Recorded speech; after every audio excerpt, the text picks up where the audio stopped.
এই লিচুগুলোরে মানে মোটা করতে হবে, বড় করতে হবে যাতে ঠিকঠাক বড় হয়। আপনাদের যদি দেখায় একটু উপরের দিকে, তো দেখেন এই পরিমাণ লিচু যদি একটা গাছে মানে সবগুলো লিচু বড় হয়, আমার মনে হয় না এই ডাল থাকবে, ভেঙে যাবে, ডালে খুঁটি দেওয়া লাগবে। তো এই লিচুগুলোর মোটা করার জন্য কি করবেন, আর পোকামাকড়ের জন্য আসলে কি স্প্রে করবেন।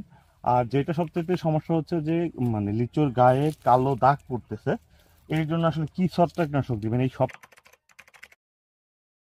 আসসালামু আলাইকুম দর্শক, স্বাগত আপনাদের আতিক এগ্রি ইউটিউব চ্যানেলে। আর সাথে আছে আপনাদের ভাই আতিক মুস্তফা। এই যে দেখতেছেন, এটা হচ্ছে বোম্বাই লিচু, বোম্বাই মুজাফফর। দেশি দেশি লিচুটা ওঠার সময় হয়ে গেছে, আর কিছুদিনের মাঝে দেশি লিচুটা উঠে যাবে। আর বোম্বাইয়ের যে ফলন, এবার বোম্বাইয়ের ফলন দেখার মতো, কিন্তু সমস্যা হচ্ছে কি লিচুটা এখন ছোট, চিকন। ক্যামেরাটা একটু সামনে নিয়ে আসা। লিচুটা এখনো দেখেন পরিপূর্ণ মোটা হচ্ছে না, তো এই লিচুটাকে মোটা করতে হবে। প্রবলেম হচ্ছে যে পোকা মাকড়ের প্রবলেম আছে, এগুলো একটু মানে ঠিক করতে হবে। পোকা মাকড়ের জন্য কীটনাশক দিতে হবে। আসলে সবচেয়ে বড় সমস্যাটা হচ্ছে যে এই লিচুগুলোরে মানে মোটা করতে হবে, বড় করতে হবে যাতে ঠিকঠাক বড় হয়।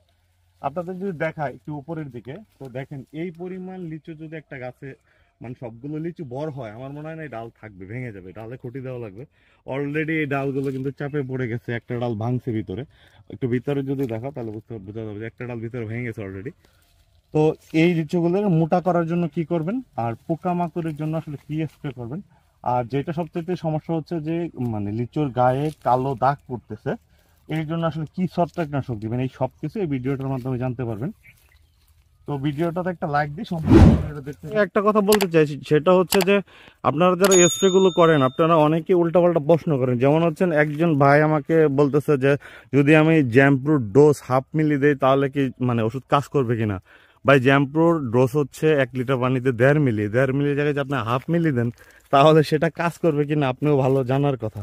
যদি আপনার মাথায় একটু বুদ্ধি থাকে, আপনি একটু বোঝার কথা যে ডোজের বাইরে কোনো কিছু যদি করেন, মানে স্প্রে করেন, বা আপনি যে কোনো জায়গায় প্রয়োগ করেন যেটা ডোজ আছে, ডোজ মেনটেন না করে, তো আপনি সেই পরিমাণ ফলন পাবেন না। উল্টা আপনার মানে কোনো কাজই হবে না, উল্টা আপনার টাকার ক্ষতি, পরিশ্রম ক্ষতি, উল্টা আমাদের বদনাম, সব কিছু হয়। তো অবশ্যই বলবো যে যারা স্প্রেগুলো করবেন তারা ডোজ মেনটেন করে করবেন। আর লিচুতে যারা স্প্রে করবেন, অবশ্যই সূর্য যখন হচ্ছে ডুবে যাবে, সূর্য ডুবে যাওয়ার পরে এখন স্প্রে করবেন, কারণ তাপমাত্রা অনেক বেশি। 38 ডিগ্রির উপরে তাপমাত্রায় চলে গেলে কিন্তু কীটনাশকগুলো কাজ করতে চায় না। আমাদের এশিয়াতে যেসব কীটনাশকগুলো বিক্রি হয়, তো এগুলো 38 ডিগ্রির উপরে চলে গেলে খুব একটা কাজ করে না। তো অবশ্যই হচ্ছে স্প্রেগুলো সূর্য ডোবার পরে করবেন। আর স্প্রে করার সময় অবশ্যই মানে ধোয়ার মতো করে স্প্রে করে দিবেন। আর ওষুধগুলো সবগুলো ওষুধই একসাথে স্প্রে করতে পারবেন। তার জন্য আপনাকে কি করতে হবে, প্রতিটা ওষুধ 2 লিটার করে বোতলে, 2 লিটার পানির বোতলে আলাদা আলাদা গুলে একই ড্রামে নিয়ে স্প্রে করবেন। তাহলে ওষুধ দ্রুত কাজ করবে এবং খুব ভালো থাকবে। তাই বোম্বাই লিচু, দেশি, মুজাফফর, তারপরে হচ্ছে চায়না 3, অন্যান্য যেগুলো বেদানা, যেসব জাত আছে সব জাতেই স্প্রে করতে পারবেন হচ্ছে ছত্রাকনাশক হিসাবে জ্যাম্প্রো 1 লিটার পানিতে 1.5 মিলি করে দিবেন। যদি জ্যাম্প্রো না পান সেই ক্ষেত্রে নাটিবো দিতে পারেন। নাটিবো 1 লিটার পানিতে 1/2 গ্রাম করে দিবেন। আর নাটিবো স্প্রে করলে অবশ্যই নাটিবোর সাথে ম্যানকোজেবটা দিবেন। ম্যানকোজেব গ্রুপের ছত্রাকনাশক 1 লিটার পানিতে 2 গ্রাম করে দিবেন। আর এরপর হচ্ছে পোকার জন্য দিবেন হলো কার্বোসালফান গ্রুপের একটা কীটনাশক। কার্বোসালফান গ্রুপের কীটনাশক নাম যদি বলে দিই আমি, সেমকো কোম্পানির অ্যাডভান্টেজ আছে আর অটো কোম্পানির মার্শাল। তো এই দুইটা প্রোডাক্টের একটা হলে হবে। এটা দিবেন হচ্ছে 1 লিটার পানিতে 1.5 মিলি করে।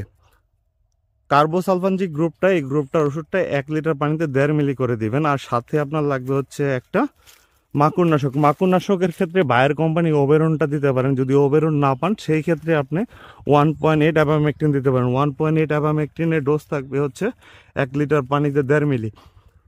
আর সাথে অবশ্যই এই লিচুটা মোটা করার জন্য, দেখেন এখানে যেরকম সুচালু হয়ে আছে, এরকম হয়ে আছে, এগুলো ক্যাট হয়ে যাবে যদি এই সময়টাতে আপনি এসওপি, সালফেট অফ পটাশ, বাজারে কুইক পটাশ নামে আছে, এসওপি নামে আছে, তো আপনারা এই এসওপিটা এই সময় স্প্রে করবেন। এসওপিটা স্প্রে করলে লিচুটাও ফাটবে না, প্লাস হচ্ছে এই যে যে লিচুর ক্যাট হয়ে আছে এগুলো পরিপূর্ণ চলে আসবে। তো এই এসওপিটা হচ্ছে 1 লিটার পানিতে দিবেন 3 গ্রাম করে। এই সবগুলো ওষুধই আলাদা করে একটা বোতলে গুলাইয়ে নেবেন, মানে 2 লিটার পানিতে আলাদা আলাদা গুলাইয়ে নিয়ে তারপরে একই ড্রামে দিয়ে স্প্রে করবেন। স্প্রেটা অবশ্যই বিকালের মানে হচ্ছে সূর্য ডোবার পরে করবেন, কারণ তাপমাত্রা অনেক বেশি। আর স্প্রে করার সময় যাতে স্প্রে পানিটা ধোয়ার মতো করে স্প্রে, সেটা খেয়াল রাখবেন।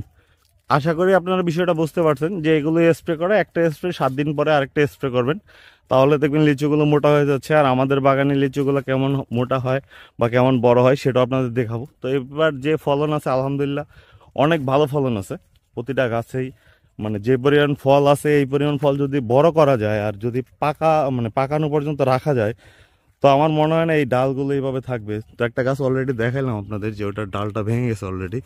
এই দেখেন এই গাছগুলোর ফলন কি অবস্থায় আছে। আপনাদের কাছে আশা করি এরকম ফলন হয়েছে যারা আমার পরামর্শগুলো মাইনে চলছেন। তো যেই পরামর্শটা দেওয়া হলো আপনি যে কোনো লিচুতে করতে পারবেন, এই যেটা হচ্ছে দেশি লিচু মানে পেকে যাচ্ছে, তো এই দেশি লিচুতে কিন্তু এই স্প্রেগুলো করতে পারবেন। তো লিচুর এবার ফলন মাশাল্লাহ, আল্লাহ যে পরিমাণ লিচু এবার দিছে আশা করি যা আশা করছি তার চেয়ে তো অনেক বেশি পাবো। আপনারা দেখতে পাচ্ছেন গাছগুলোতে কি পরিমাণ লিচু আছে। তো যদি কারো কোনো প্রশ্ন থাকে তো কমেন্টসে করতে পারেন, কমেন্টস করে জানিয়ে নিতে পারেন যে আসলে আপনারা যেটা বুঝতেছেন না। আর সব কিছুই তো ভিডিওতে বলে দিচ্ছি। আর সবচাইতে বড় ব্যাপার যেটা হচ্ছে এখন যে পানি দিতে হবে আপনাদের জমিগুলোতে, যা এরকম খরা হয়ে গেছে এটা কালকে পানি দিব, মানে পানিগুলো অবশ্যই হচ্ছে সন্ধ্যার দিকে দেবেন। তো ভিডিওটা এই পর্যন্তই, ভালো থাকবেন সুস্থ থাকবেন, আল্লাহ হাফেজ।